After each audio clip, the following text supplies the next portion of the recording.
Okay, welcome to Bitcoin Hard Talk, episode 83, part 3, this week in Geopolitics, where I'm going to be covering the Gaza ceasefire and the Iran nuclear deal, the game theory of what I think will be coming next, so that you can prepare yourself.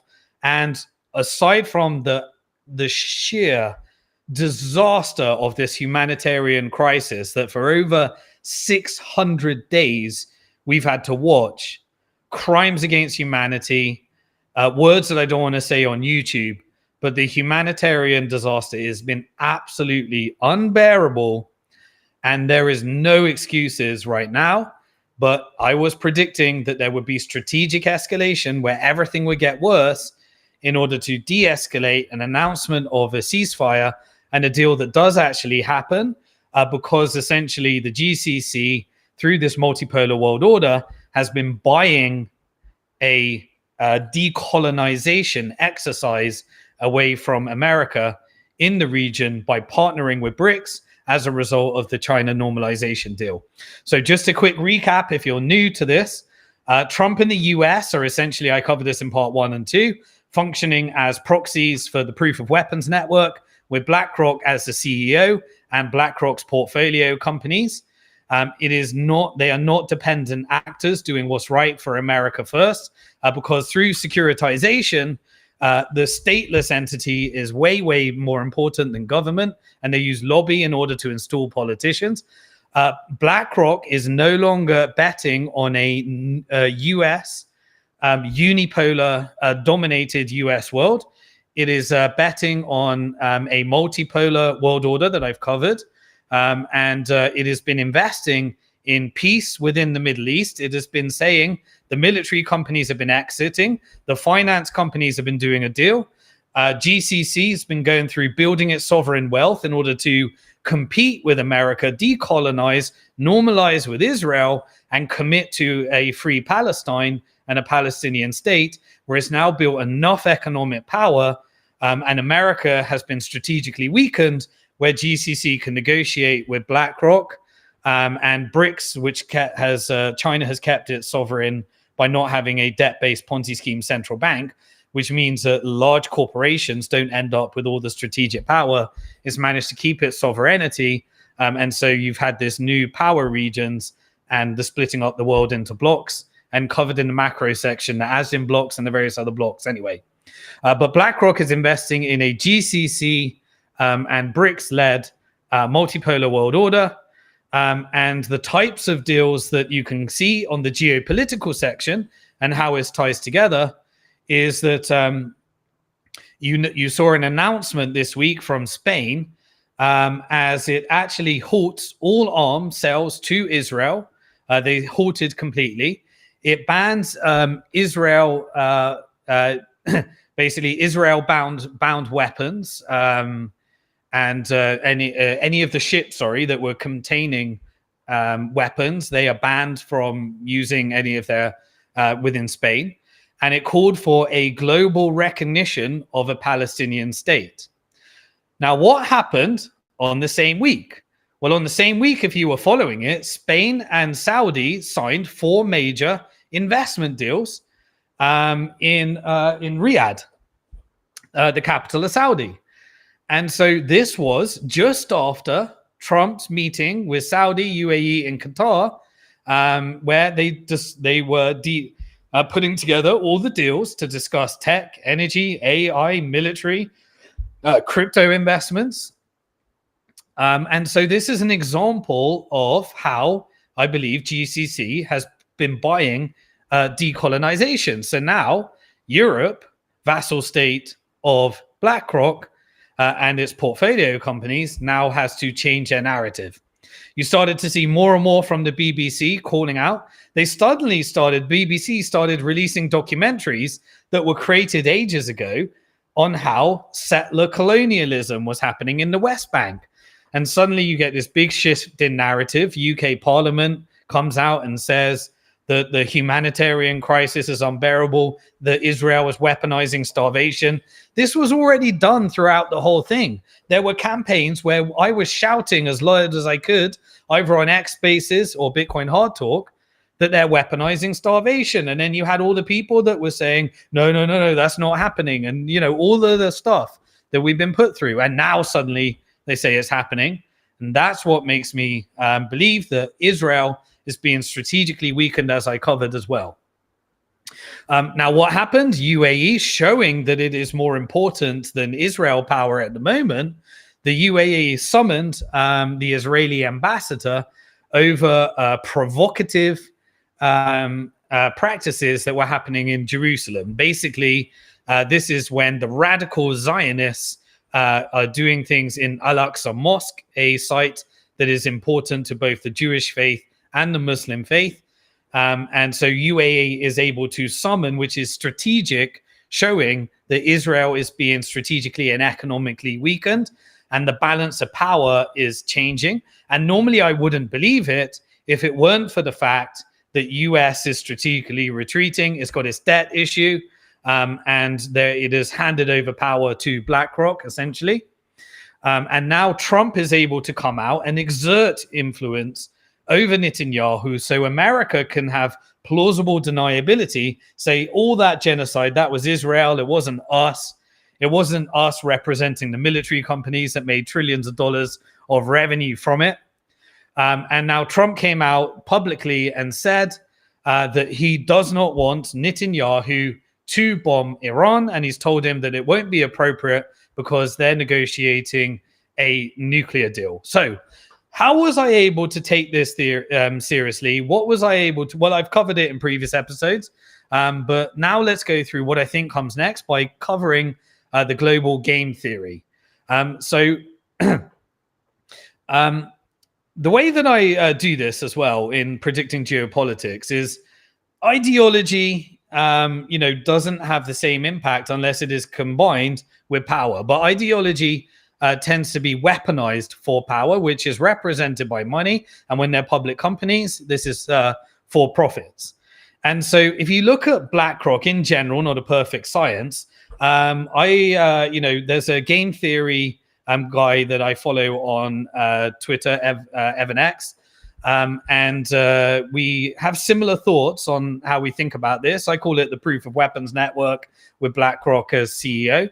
But when you split BlackRock up into the different factions, you can understand how this works. So they're mainly financial companies, military companies, consumer and pharma. These are very important lobbies, and tech companies. Now, normally these factions, they prefer to actually work together in tandem. And BlackRock, which is an asset manager controlling all the endowment funds and various other things, they can kind of use their technology to push out and influence policy in this stateless, decentralized network that I call the proof of weapons network. But they can collude in this stateless network in order to maximize profit, sacrifice profit from one, and play these games where they can use a hedge fund to short stock in the company that is being sacrificed. So they make profit as profits go down.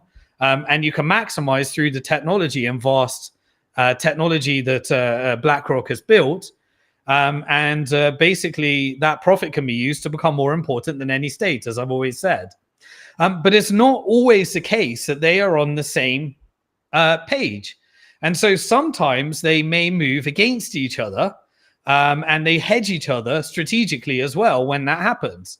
But because one faction may, for example, hold US foreign policy. So the military industrial complex may be a higher lobby for, US foreign policy.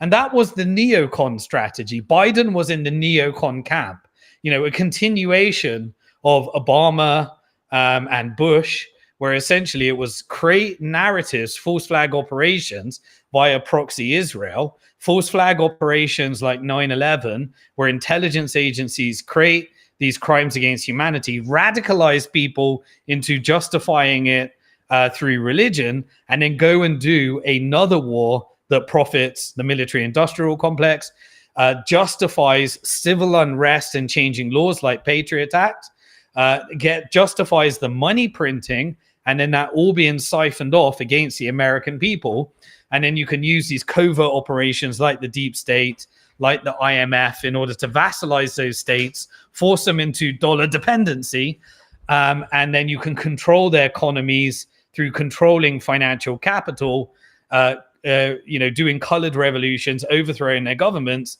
And that's why many people joined BRICS in the first place, because they don't want that to happen to them anymore. But at one state, the military industrial complex could be the leader in influencing US foreign policy. And that's how it used to be under Biden. And that's why we had strategic escalation over multiple parties into sacrificing Europe and everything I've covered with the Ukraine-Russia war as well. But at the moment, in the case of the Middle East, the financial industrial complex is the winner. That could be asset managers, it could be investment banks that split these companies up into products. It could be the retail banks that get to create the money from the central banks that influences monetary policy to optimize for the financial industrial complex, as it were. And Trump is just essentially the deal maker because the finance and the banks are in charge at the moment. And so now I believe that there was a battle between military and financial, and finance has won. And finance, in the case of the Middle East, is dictating the policy. And they have said that they're going to be peace and prosperity in the Middle East. So suddenly, all these militia groups like ISIS just disappear, which were funded by the West in the first place as destabilization campaigns.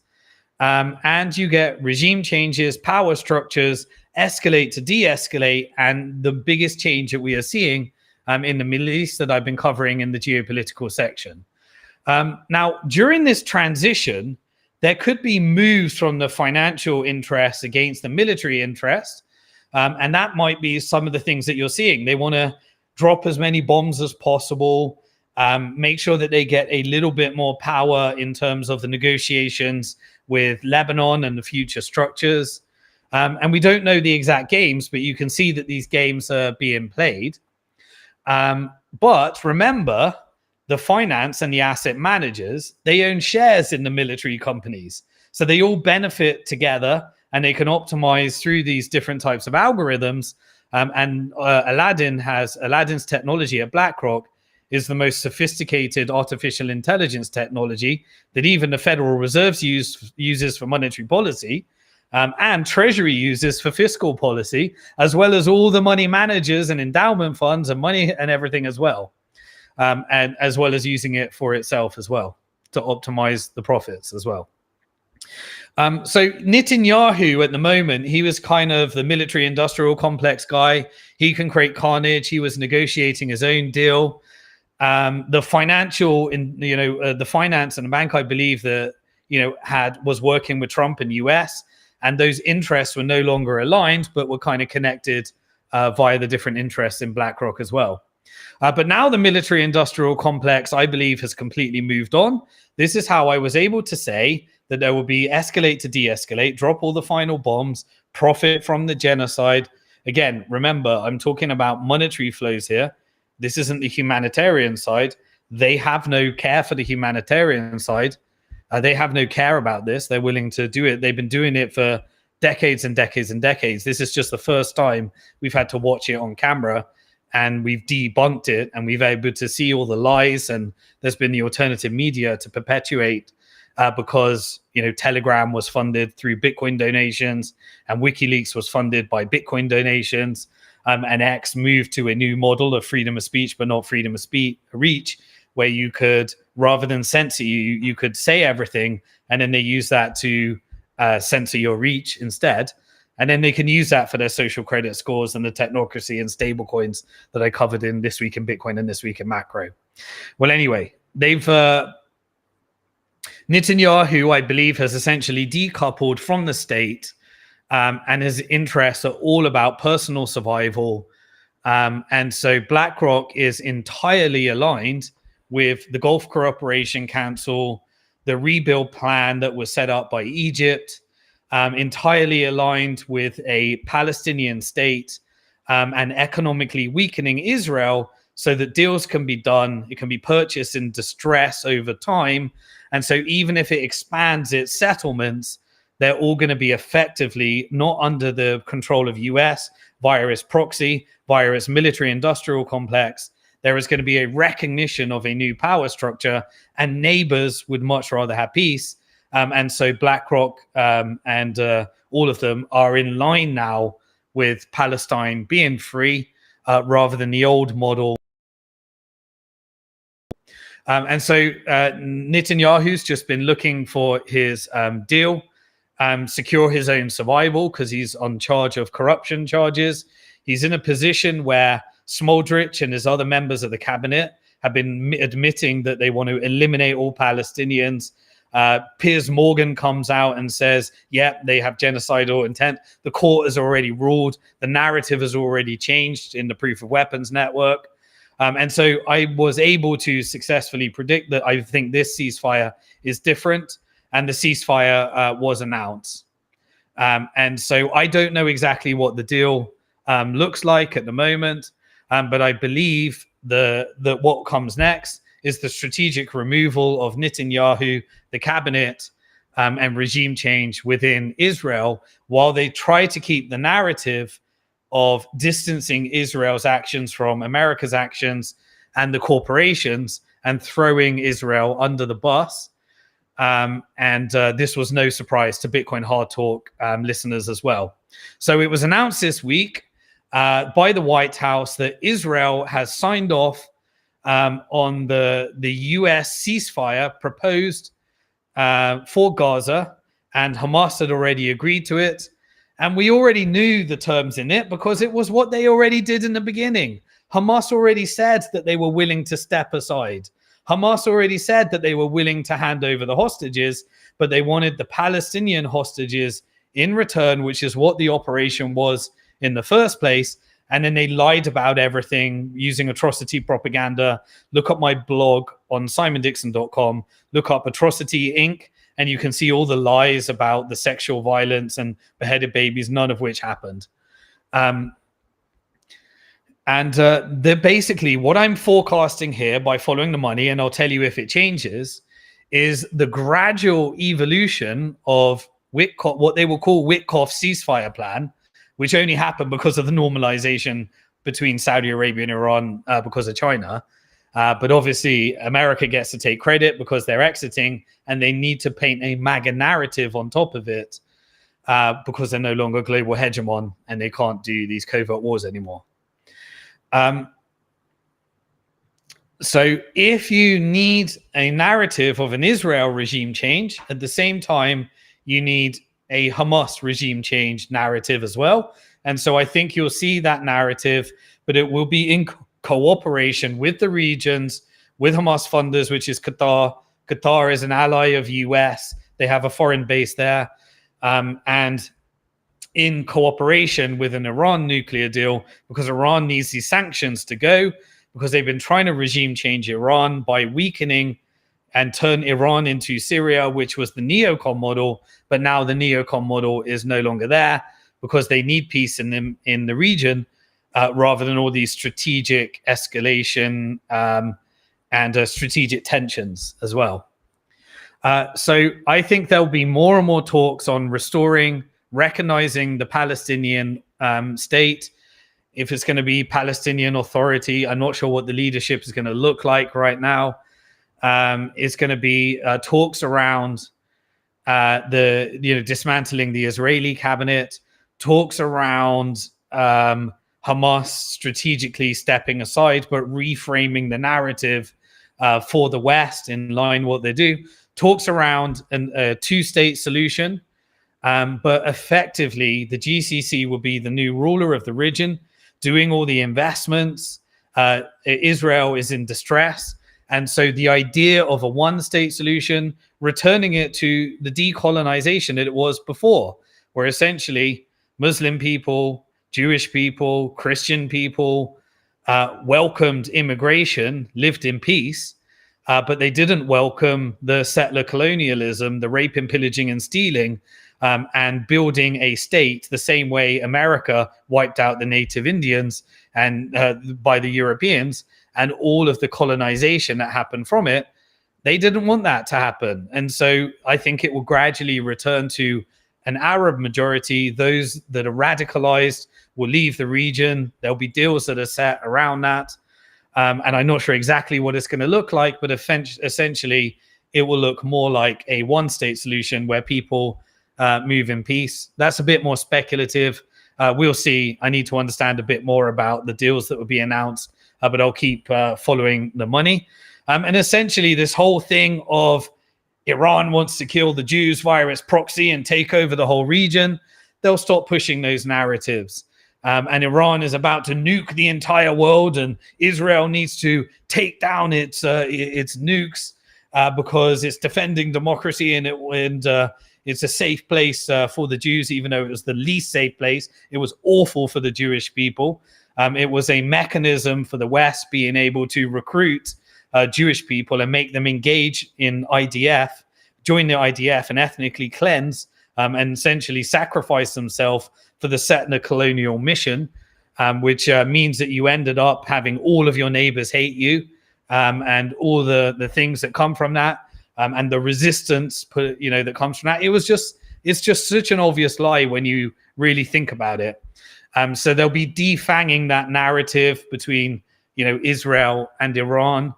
And we can stop having all the unnatural operations, the false flag operations, because I believe that the GCC normalized via the China plan, and Iran and Saudi have decided to what it looks like in a pragmatic way, and they have to push narratives out. The axis essentially moves into more, normalization within the regions, whatever that looks like. The idea of Zionism is gradually de-radicalized because essentially Zionism in Israel has gone from an asset on their balance sheet to a liability on their balance sheet. So I think we're ushering in a new era for the Middle East. Over 100 years, I think this is going to be game-changing. I think it's going to be for the reason that I covered in the macro section of why this is happening. And the only way to decolonize, and this really relates to why I talk about make yourself great again, is if you learn from these countries. The only reason they were able to engage in the political process was by building enough economic wealth to be able to confront the colonizer by doing economic deals and going a different path while resistance happens, which leads to the economic destruction of your country. But all together, these different forces led to the situation that we have today, where Jordan and Egypt, even though they were colonized by the International Monetary Fund, their currencies were destroyed. They didn't take the IMF money as they were meant to. They held the borders, which meant that it didn't expand the war into a regional war, which have led to many more deaths, many more disruption, many more forever wars. And Iran essentially, did strategic retaliations and a more pragmatic approach than things we've seen in the past. I'm no fan of the IRGC. We know that they've made a lot of money when you follow the money out of trying to avoid these sanctions, because sanctions weaken and truncate uprisings. And so you become more authoritarian naturally, because when the CIA is funding, women to create uprising and create narratives like America believing that they're defending democracy and hijab causes and various other things, even though they're not doing that in Saudi Arabia, these are all just justifications to create uprisings. Then you can control the narrative. And I'm not saying that these are good. I believe that they're all committing all sorts of government crimes when you follow the money, but it's nothing like the narrative you've been fed. And this was all about a nuclear energy deal, which when America surrounds them and they're scared for their survival, that ends up enrichment and nuclear weapons. But if you decolonize, do the normalization, we can usher into an era where the American foreign policy in the Middle East has switched from bloodshed and the colonial violence to peace. And that's what I think we're watching right now. And prosperity. And the whole thing has been exposed. And we see the barbarity. We see what our money is funding, and it no longer works. And I hope we can follow this money. And I hope we can split the world up. And I believe competing currencies with competing economic powers, with competing blocks, means that we never enter into this world anyway. But we know that state power has been consolidated into corporate power like BlackRock, sovereign power through sovereign wealth funds, and they're using that to invest in AI, which I think is going to usher in a world that we've never seen before, which is why we're seeing right now the final escalations to de-escalate in the regions, the settling of different things. And then you suddenly see CNN report that Israel has approved the biggest expansion in the West Bank settlements in decades, a subject they would never have covered before because it makes Israel and exposes the radical terrorism that was happening through the settler expansion, which is what was happening all along and state-sponsored through these black op networks.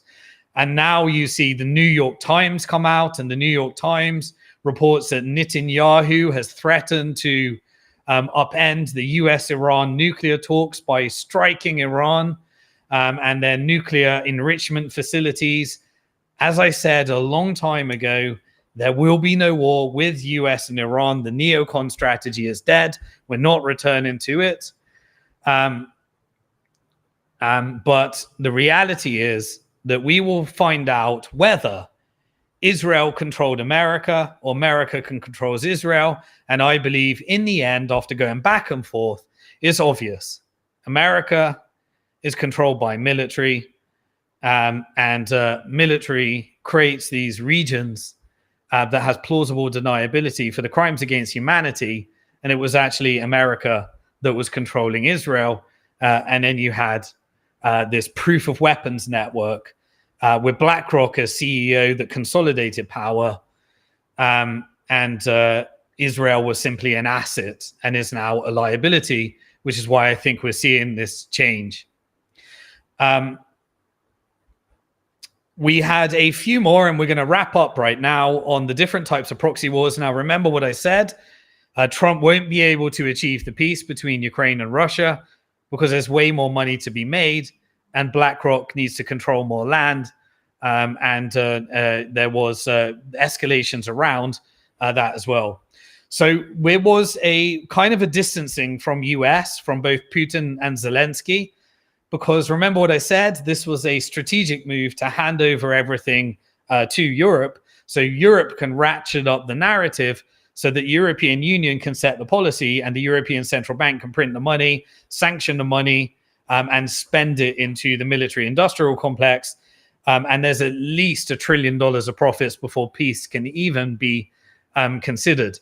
And so Trump came out on Truth Social and started saying that there's been a breakdown in the relationships with Putin. There were some very unhinged comments blaming both Zelensky and Putin, and you started to see a ratcheting up of that narrative. But he is considering listing sanctions in favor of Zelensky. Why? Because they've already signed their rare earth mineral deals, the rare earth that the BlackRock portfolio companies need. That's why there'll be no ceasefire, in my opinion, because the military industrial complex is in charge of Europe, UK, and US in that faction, whereas the financial industrial complex is in charge of the Middle East. And so there's at least $1 trillion of euros to spend and siphon off from the European people, from the UK people, and from the American people. Also, there was announcements that Germany will provide Ukraine with $5 billion of military packages. So essentially, broke Germany will be able to spend it on military rather than spend on their own people. That ushers in more of the types of civil unrest narratives where people are wondering what's happening with their country. And what are they going to be sending? Long-range missiles. Long-range missiles to Ukraine means further escalation, further deaths on both Russia and Ukraine. the proof of weapons network has no morality. They're not defending democracy. It's all about profits over humanity. And of course, they get to pay for a Starlink subscription. Very important that Starlink benefits, so you can get all the data. And at the same, you get all of that data for artificial intelligence and beta test some of these AI warfare weapons that are being beta tested in these playgrounds. Just evil. So what do you get after that? You also started to get an escalation in this whole taco narrative. And Trump doesn't like this one, but this is something that is happening. The taco campaign was Trump always chickens out. And so 2 weeks ago, China was basically this is what he responded. Very unhinged, crazy posts that we're seeing, designed really to just say, can I really trade with the US? China looks way more stable, and so let's do deals with China because I don't know what the future of America is. So let me quote this quote. So on Truth Social, Trump came out and said, 2 weeks ago, China was in grave economic danger. They were about to collapse. The very high tariffs I set made it virtually impossible for China to trade into the United States marketplace, which is by far #1 in the world.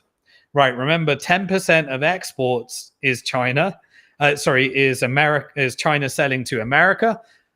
America needs those goods, whereas China can produce whatever they want with their own companies. They can stop working with America, and they've got almost everything that they need. And they can work with their partners to make up for the lost revenue. Now, I'm not saying a global recession won't cause severe distress for everybody. Of course it will, and that will impact China too.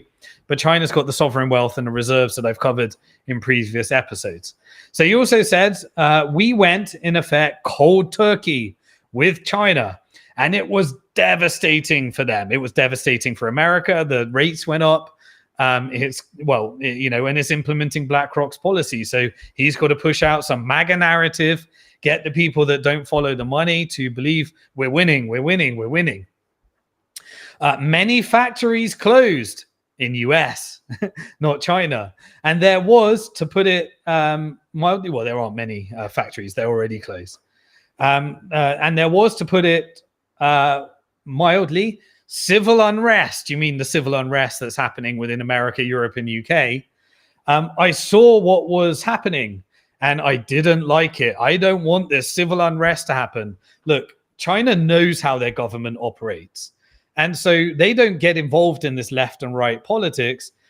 They just want to build, they can come to university in America. And now, what happened? America did the reverse brain drain trade, sent all the Chinese people back home after being educated at Harvard to help the Chinese economy as well. So now they can't be benefits to the US economy, which is immigration is what built much of the country as well.